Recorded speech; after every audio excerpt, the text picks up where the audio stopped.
This year marks the 25th anniversary of one of the most beloved PlayStation games of its era, Castlevania Symphony of the Night. Released in Japan in spring of 1997, and then later that same year in North America and Europe, Symphony was an odd release for the hotly anticipated debut Sony console.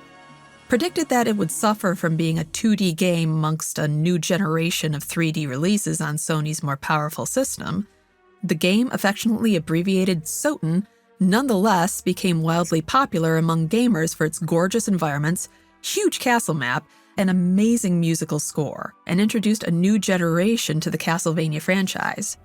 It's regularly cited as among the top-voted games of the PS1's library, and along with Super Metroid, helped coin the term Metroidvania for the subgenre of 2D exploration games inspired by it.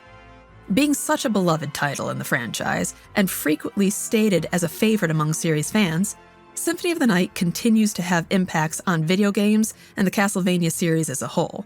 Its story, characters, and legacy live on even 25 years later, but for as well known as it's become, there's still little bits of its story and lore that a lot of fans don't know about or may have missed in the translations or supplemental materials.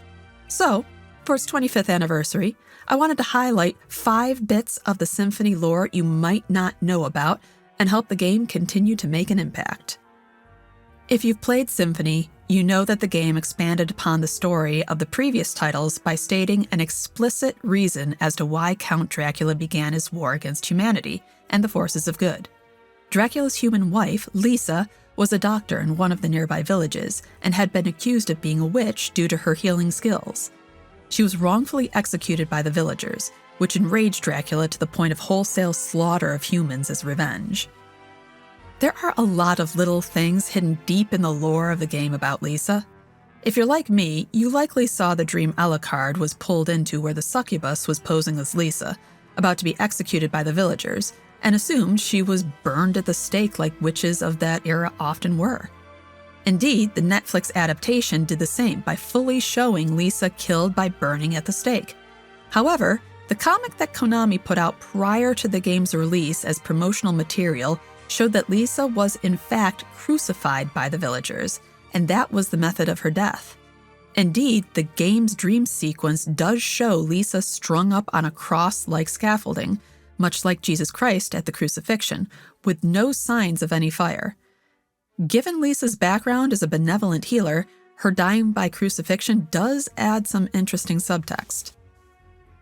Ever wonder how Alucard, who is a strong half-vampire, is somehow able to wield the powers of the cross subweapon and holy armaments? It's not simply because he's half-human. Series producer Koji Igarashi has stated that Alucard's mother, Lisa, is descended from a holy bloodline and passed that blood on to her son. Hence why Alucard can call upon the holy powers of the cross and weapons in Symphony of the Night. This adds additional duality to Alucard's nature, as he has both holy and unholy lineage. It also lends a bit of irony to the love story between Dracula and Lisa. Dracula had long since shunned God for the death of his first wife, Elizabetha, and became a vampire to spite God. Yet, he ended up falling in love with a godly woman. Unlike what is shown in the Netflix adaptation, Alucard was present for at least some portion of Lisa's execution. This is how he was able to recall her dying words to Dracula upon their final battle in Symphony of the Night, fighting back tears as he did so. Alucardよ、教えてくれ。リサは最後に何と言ったのだ。人間を恨んではいけない。もし人間が許されない存在であるなら、自ら滅びの道を歩む。その世界の住人にあらざる者は手を下すべきではないと。そして父上、あなたを永遠に愛していると。For whatever reason, Alucard was unable to save his mother, and either watched her die on the crucifix by her own request, or removed her from her crucifixion, but was unable to save her life. In Dracula's Curse, Alucard states he did fight by his father's side for a time, but later turned against him. One can imagine that watching his mother die might have enraged him like it did his father, and he might have planned to partake in Dracula's revenge, or even did so outright, only to change his mind due to his mother's dying words later on.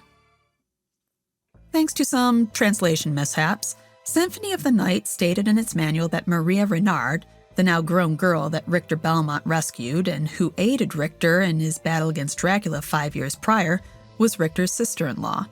This was a bit of a mix-up due to Rondo of Blood, Symphony's prequel, never being released outside of Japan until long after Symphony was released, and instead, non-Japan gamers got Castlevania Dracula X for the SNES. That was an alternate universe remix that made Maria and Richter's fiancée Annette sisters. In Rondo of Blood, Maria meets Annette for the first time when they're captured by Dracula's forces, and calls her sister as a form of bonding due to Maria's own family being killed. While in captivity, Annette told Maria of her fiancé, Richter, and thus when later rescued by Richter, Maria refers to him as brother. After Dracula's defeat, Richter learns of Maria's distant Belmont blood ties and decides to adopt her into his and Annette's family. Thus, Maria is actually Richter's adopted sister and not his sister-in-law. In Symphony of the Night, Richter is taken over by the powers of the Dark Priest Shaft and used to help raise Dracula's castle long before its 100-year natural cycle, as well as being possessed to act as the castle's guardian against other would-be vampire hunters. However, Shaft was killed 5 years earlier in Rondo of Blood, so how is he still alive and able to possess Richter? Actually, Shaft pulled a play right out of Dracula's own book. When Shaft died, he was able to place a curse on Richter which allowed him to linger on as a spirit for years after his death, which is something Dracula did to Simon Belmont 100 years prior. Shaft's spirit, after a few years of gaining strength from the curse, was able to then corrupt Richter's mind and manipulate him into raising Dracula's castle again, setting up Shaft to be able to complete Dracula's resurrection within. One can assume that, even after Richter being freed from his control, Shaft had already gained enough power by other means to be independent of any need of Richter anymore. This curse would also perhaps shed some light on why the Belmonts, after Richter, couldn't fight with the vampire killer Whip for some time. So there you have 5 little morsels of lore from Castlevania Symphony of the Night that are a bit more obscure and that you might not have known about prior. There's a ton of other little things like actual Easter eggs within the game I left out, since those have been done to death. But feel free to mention other hidden lore bits in the video comments and subscribe for future lists. Who knows? In another 25 years we might get more hidden story tidbits about Symphony that we still don't know about today, should the series keep going. Thanks for watching.